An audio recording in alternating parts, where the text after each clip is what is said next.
All right, for today's video review, we're going to start taking a look at the Transformers Buzzworthy Bumblebee Creatures Collide 4-pack.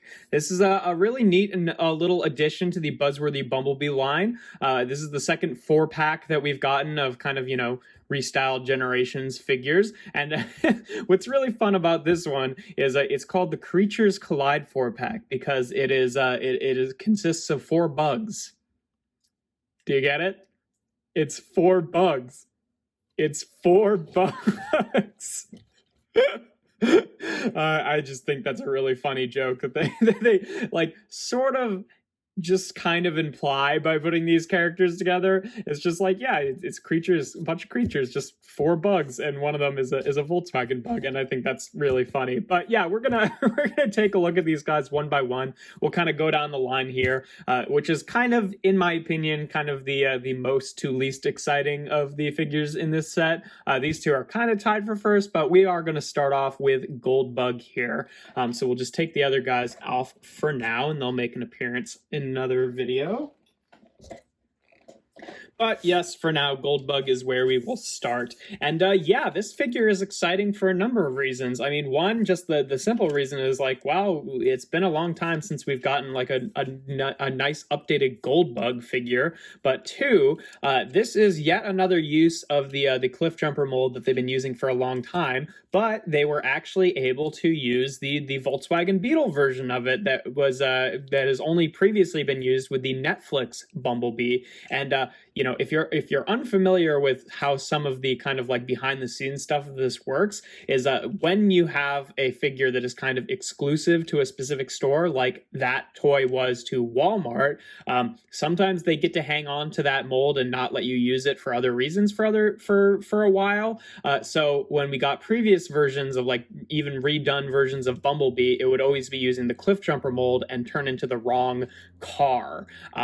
Which, I've complained about a lot about the Netflix Bumblebee and how it's kind of the wrong color. But now that we're getting this figure again, clearly using the Volkswagen Beetle mode, so this is opened up because this is in Buzzworthy Bumblebee, which is a Target exclusive toy line, not a Walmart exclusive toy line. It seems like maybe we're now allowed to get a different version of that figure. So this maybe opens up the door for them to do in Buzzworthy Bumblebee another version of this figure that is a pure Bumblebee mold, but is actually using a more pure yellow rather than the more orangey yellow of the Netflix figure.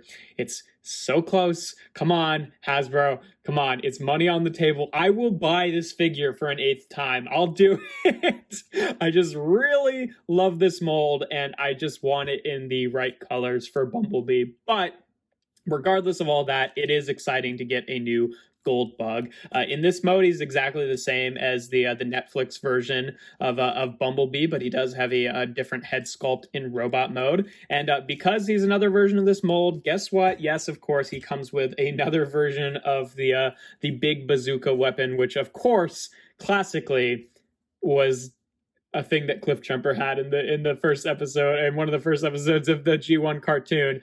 But because it's part of the sprues, they have to include it with every new version of this toy, and this is no exception. It makes as little sense for him as it did for the last 6 of them. It made sense for Cliff Jumper and no one else, but at least we've got it in some different colors here. We've got the back piece here and the little skids in this kind of nice dark blue color. Weirdly, we've got one of them cast, looks like, in black, and then another one cast in yellow and painted black. So that's a little strange. I thought that these were the same on the same tool, so they would be cast in the same color, but maybe not. That's weird, unless they just used a completely different paint for this one. But no, because they definitely would not have painted the handle. So I don't know what that's about. But yeah, I mean, I'm not gonna. You can do the thing where you like pull the back up and like stick the gun out of there. I still think it looks dumb. And of course, like every other version of this, you can still tab it underneath to give him the jet ski mode that, of course, Cliff Jumper had in one episode of the G1 cartoon. It all still works. It's all still as functional as it's ever been. It's just never really been appropriate for any version of this mold other than Cliff Jumper, but hey, you can do it, so whatever. But yeah, for me, I'm just gonna put this stuff out in the box. I don't really need Bumblebee or Goldbug to even have weapons, because like as the scout, you know, he can have a pistol if he wants, but he doesn't necessarily need weapons. But yeah, no, he looks really nice in his beetle mode. The nice kind of shiny gold paint on there, I think, works really well. He does have a couple details that were picked out on previous versions, or well, the previous version, that I do kind of miss, like he doesn't have the silver picking out the Volkswagen logo. He doesn't have the taillights picked out. He doesn't have the license plate picked out. I don't actually remember if the last one, oh, I guess the last one didn't either, but I don't know why. I guess it just sticks out more on this one because the taillights are also not painted. But I imagine a lot of that paint budget did go into basically coating the whole thing in a gold paint, which I think did turn out really nicely. But yeah, in terms of comparisons, just for the standard one, here he is with Kingdom Sideswipe. So you can see very small. I mean, they don't quite scale perfectly together unless you're imagining this as a quite large Lamborghini or a very small Volkswagen Beetle. Like, it should be a little bit smaller proportionally to like a normal size car, because bugs are pretty small cars. But yeah, it does stick out a little bit, but whatever. That's nothing new about this guy in particular. And then I'm not going to show him off with everybody, but here he is with the Netflix Bumblebee, and here he is with the Shattered Glass Goldbug. Kind of funny that we got the Shattered Glass version of Goldbug before the actual one. And this is what I'm talking about. This is another version of this figure that notionally ought to have been done as a beetle, but wasn't, because, you know, they couldn't use this mold. So it's nice that is now opened up, although I do think this mold works well enough for Goldbug regardless. But that's what it looks like with the the other version of this exact mold, and then the other version of Goldbug. Pretty good car mode. I think it looks really nice in gold. Now let's just get it in yellow, please. But yeah, for transformation, it of course works like every other version of this mold. It does a bit of parts forming, which I think we're probably all over by now in terms of this figure. If you've picked it up this many times, then clearly it doesn't bother you that much. But yeah, you just want to unpeg the little back section here and loosen it from his hands. Take the top windshield here, and well, I guess we don't have to do that now. That's easier to do that later. But what you do want to do is untab the front here and untab the sides here, just to make it a little bit easier to pull this section out to the side, just like that. Then we fold in the wheels to the underside of what will be the feet here, and then fold this whole panel up to kind of collapse the wheel there, and then fold this panel in so it pegs into one of these little slots on the wheel itself. Just going to breeze through this a little bit because there are plenty of videos about any variety of this figure to see how the transformation is done. But yeah, then you want to take these side panels here, move it out to the side. Actually, here it looks kind of like you could just get his head right there, it would kind of look more like the original Goldbug with his throttle bot mode. But yeah, you want to pull these out to the side, which allows you to then fold up this whole section just like this. Then you can loosen up the windshield here. On the bug version of this actually tabs in a lot more securely, and it kind of gets really awkwardly behind this panel in a way that feels a little bit scary the first few times that you're doing it. But I'm used to it by now. So you want to fold that up, take the front section here, fold that in, take these panels and fold them up just like that, and then close this back up to lock all of that in place. Rotate them around to the waist, bring down the hands here, and then there's pretty much the base robot mode. But with this, you can fold out the peg here, and you can either have him hold it as a shield, which I don't think looks good, or you can just peg it onto his back to kind of fill out the back of the robot mode, which is where I always just leave it. And there we have Goldbug in his robot mode, and he looks spectacular. I love the shade of blue plastic that they used here. We've of course seen this head sculpt before on the Shattered Glass Goldbug, but definitely good to see it again here in the more vanilla Goldbug context. And yeah, the gold paint I think works really well. And obviously there's some sections here that they can't actually paint just because of how the parts move past each other and stuff like that. So it does have this kind of more like mustardy yellow plastic, but I think it blends in with the gold pretty well. It adds a little bit of like variety and tonality to the figure without making it feel like it was all meant to be that shiny gold. Like, it definitely fits in really well. But yes, no, something about the dark blue I think really just makes this thing work for me. And I love the head sculpt. I mean, obviously, you know, like I said, we've seen the head sculpt before, but in this color, I think it works super duper well. But yeah, you know, it's otherwise the exact same figure as we've seen 1,000 times now.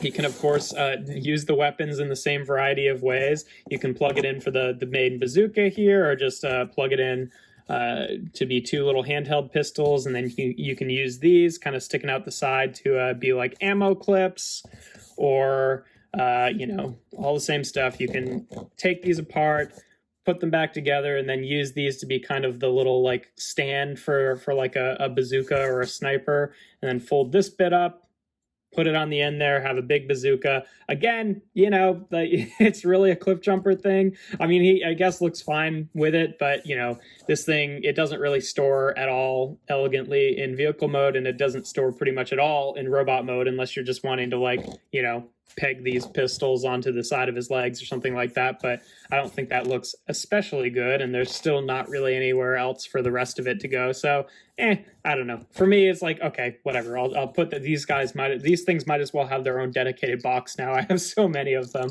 but I'm happy just putting that off to the side. But yeah, in terms of articulation, obviously it's the exact same as every other version. The head is on a ball joint here. One thing I should mention is that if you open up his chest here, this little blue bit that the head is attached to is actually, it's on a hinge. And on this version of the figure, it was not like totally locked into place. So you could actually like tilt the head down, which was making it sit in kind of a weird way where it made his neck look a little bit long because that clip was a little bit too far up, and B, made it so that when you folded this panel in for car mode, it was kind of bumping into the head and not sitting totally flush. So if you're having issues getting the car mode to like stick together, or you think that his like neck looks a little weirdly long, you just have to take this section and kind of push it and like clip it into place. It's not supposed to be able to move. It's supposed to just be locked in. Oh, there we go. But yeah, you know, so because like this hinge is not for transformation, but when it was sitting up like this without being tabbed in, you can see it from the front here. It just makes his neck look a little bit weirdly long, and it was preventing that panel from folding up correctly in alt mode. So that's not something I'd experienced on this mold before because they'd all been correctly locked into place. But if you're having that issue, just take the head and lock it into place there, and then that pretty much solves it. I don't know if that was just a thing with my copy or if that's going to be an ongoing thing, but not a big deal by any stretch. But yeah, articulation, the head's on a ball joint, so you get good wiggle and rotation. The shoulders here are on a swivel and then a hinge out to the side. He has a bicep swivel, 90 degrees of bend at the elbow, wrist swivel, which is nice, waist swivel, and then a bit of that, you know, backward joint for transformation, so you can kind of crack his back there. The hips can go forward and back and out to the side. It's got a thigh swivel, 90 degrees of bend at the knee, and the ankles can tilt out to the side. That is really the one big joint on this guy that I think he would really benefit from, is a forward and backward ankle tilt. Like, if you unpeg this panel, you can kind of do a backward ankle tilt, but even not really, because some of the stuff, like, you know, kind of impedes that. But just with how big the feet are in this mold, it would help so much if he could just tilt his ankles forward and backwards. And that's really the only joint that I feel like I'm really missing on him. The rest of it seems pretty good, because, like, you know, with this figure, since it's so small, they really made extra effort to like pack in a lot of stuff with him, so he's pretty good at most of the things he does, just to kind of, you know, make it feel like it fills out that price point a little bit more. But yeah, in terms of size comparisons, here he is again with Kingdom Sideswipe, just for that standard size deluxe there. And yeah, if you're somehow unfamiliar with this mold after the number of times it's been used, he's a very short deluxe, which is good. I like that, because, you know, Bumblebee and Goldbug are supposed to be smaller characters there, so definitely a lot smaller than average. And then here he is with Netflix Bumblebee and the Shattered Glass Goldbug, and then why not, we'll bring on also, we've got Bug Bite, Cliff Jumper, the original Buzzworthy Bumblebee from the previous 4-pack, and Hubcap, just so we can get all of these guys in together. And yeah, no, maybe this is the mold that I own the most of. I think even, yeah, the Seeker Jets, I think I have just the 6 of them, right? Yeah, I mean, even then they're a little bit different. But yeah, I think that this must be the mold that I have the most of, and I will buy it again if they do this guy in this color. I would do that if they combine these figures together. I'm so desperate for it. But you know, it's a good mold, and it's not a bad one to have so many times. And it's great to finally see another version of the bug version of it. Oh, look at that! His little windshield wipers are not picked out either. I just noticed that. But yeah, no, it's a great little figure, and I think it works really well as Goldbug, even though like originally Goldbug is supposed to be like a slightly different proportioned robot, because like, you know, from the G1 toy line, it was a new figure, like it transformed differently, and you know, some of the parts ended up in different places.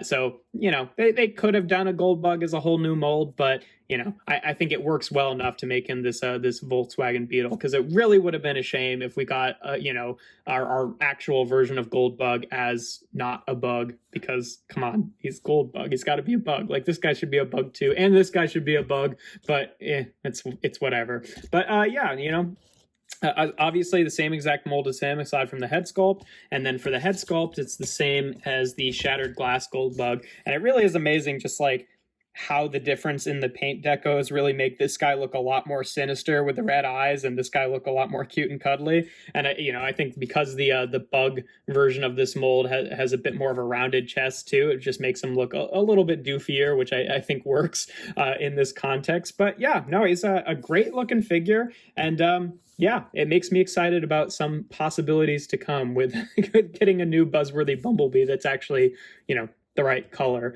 But yeah, no, this set is a lot of fun, and I'll get into it a bit more in some of the previous reviews, but it's a great value for what you pay for it. I'm not going to show him off with the other guys just yet in robot mode. I'll kind of do that as we go along here. But yeah, not much else to say about Goldbug.